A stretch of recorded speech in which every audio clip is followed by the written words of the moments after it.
These two young men are not your loved ones, but they're exactly like your loved ones. They're cut from the same bolt of cloth and have the same kind of steel in their backs.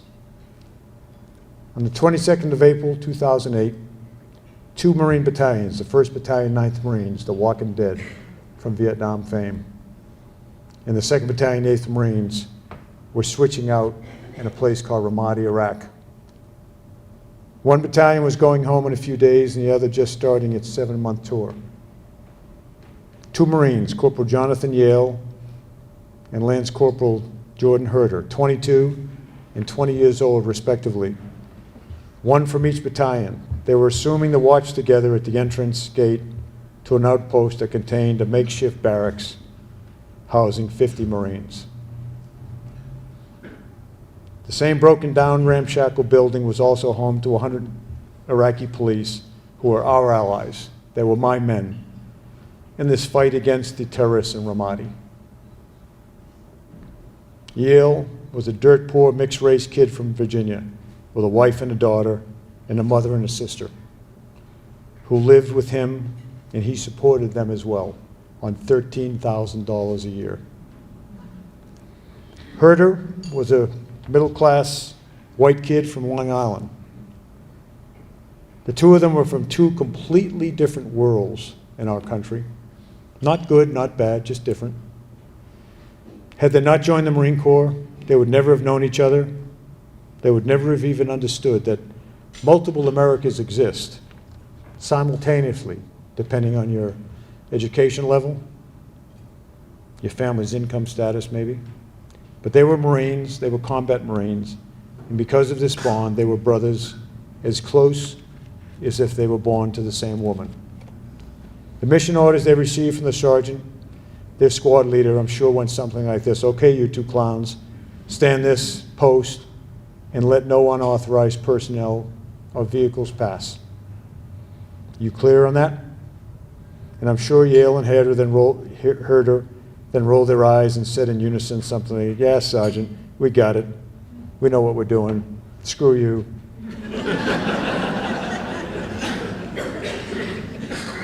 Again, I'm prior enlisted, I know how they think.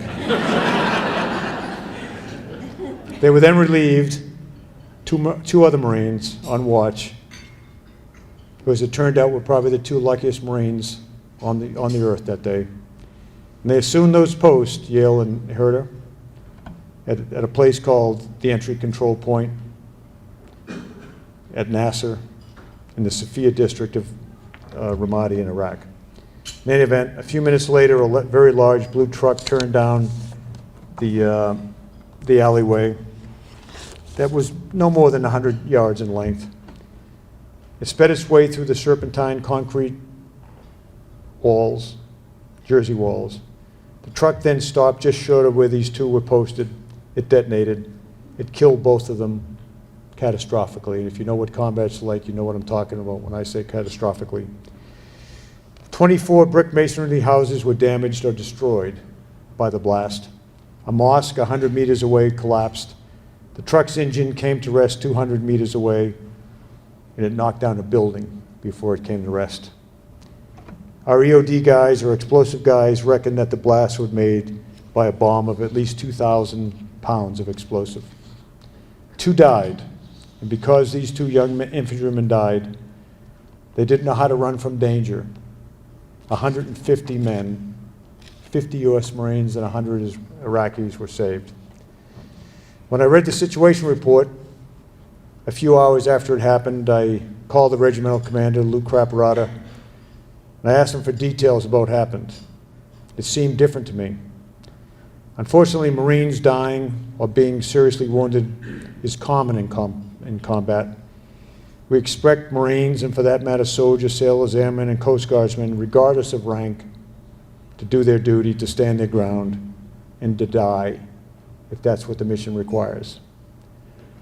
The regimental commander had just returned from the site. He agreed with me, but reported to me that no American witnesses to the event, that there were no American witnesses, just Iraqi police. I figured if there was any chance of finding out what actually happened, and two, recognize these young men for what they've done. I'd have to go down there myself, because I understood, unfortunately, that the bureaucrats in Washington would never accept Iraqi statements for what had taken place. If there was any chance at all, it had to come under my signature. So I traveled to Ramadi the next day and spoke to half a dozen Iraqi police, all of whom told me the same story. They said the truck turned down into the alley and sped up as it made its way through the serpentine Jersey walls. They all said they knew immediately what was going on, particularly when the Marines began to fire. The Iraqis all began firing as well, then to a man ran for safety just prior to the explosion. They all survived. Many were injured, some seriously injured. But as one of the Iraqis said to me, "Sir, they'd run from the danger like any normal man would to save his life." What he didn't know until then, he said, and what he learned at that instant, was that Americans are not normal. With tears welling up, he said to me, "Sir, in the name of Allah, no sane man would have stood there and done what they did. No sane man. They saved all of us."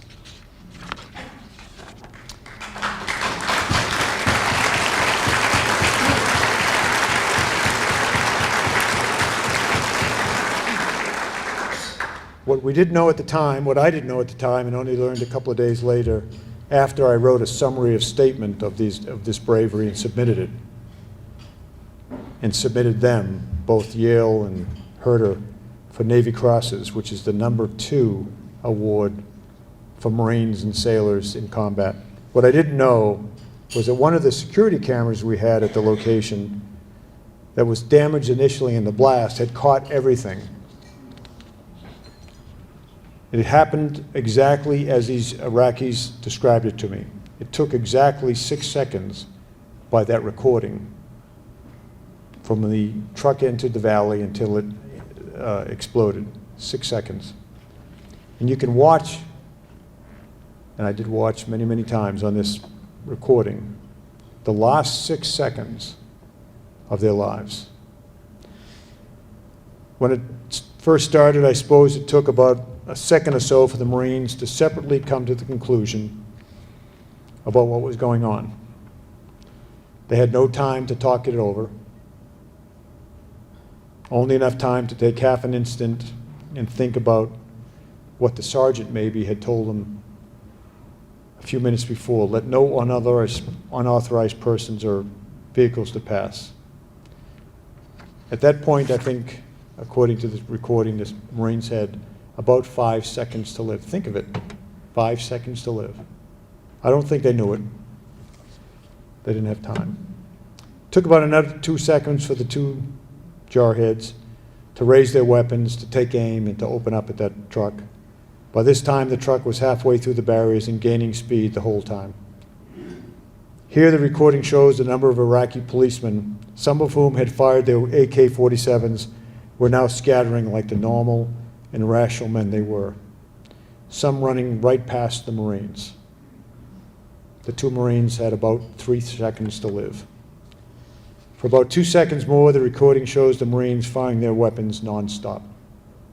The truck's windshield exploded into shards of glass as their rounds took it apart and undoubtedly tore into the body of the terrorist that was trying to kill their brothers. Unaware of the danger at the time, the Marines and Iraqi soldiers could take comfort in the fact, if they'd have known, that 2 Marines were on watch and would die before they ran. The truck careens to a stop immediately in front of the 2 Marines. In all of this instantaneous violence, Yale and Haerter never hesitated. They never stepped back. They never even started to step back. They never shifted their weight. With their feet spread shoulder width apart, they leaned into the fire and fired as fast as they could. They had only, at this point, 1 second to live. And then the truck explodes, the camera goes blank, and the 2 young men go to their God. 6 seconds. Not enough time to think about their country or their flag or about their lives or their deaths, but more than enough time for two very brave young men like your sons and daughters, like your brothers and sisters, like your spouses, two very brave young men to do their duty for eternity. That is the kind of people who are on watch for us all over the world tonight.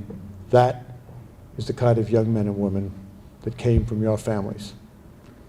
I end tonight by saying to you all that when future generations ask why America is still free in the heyday of these terrorists and their allies was counted in days rather than centuries, as they said, as they proclaimed would work or would happen, that our hometown heroes, our soldiers, our sailors, our airmen, our Coast Guardsmen, our Marines, that they can say, because of me and people like me who risked all to protect millions, millions who will never know my name, that's why we still have an America. And for those of you tonight and all of the families who have lost the light of their lives, they can say to every American that it was my boy or it was my girl who stood their post and did their duty into eternity.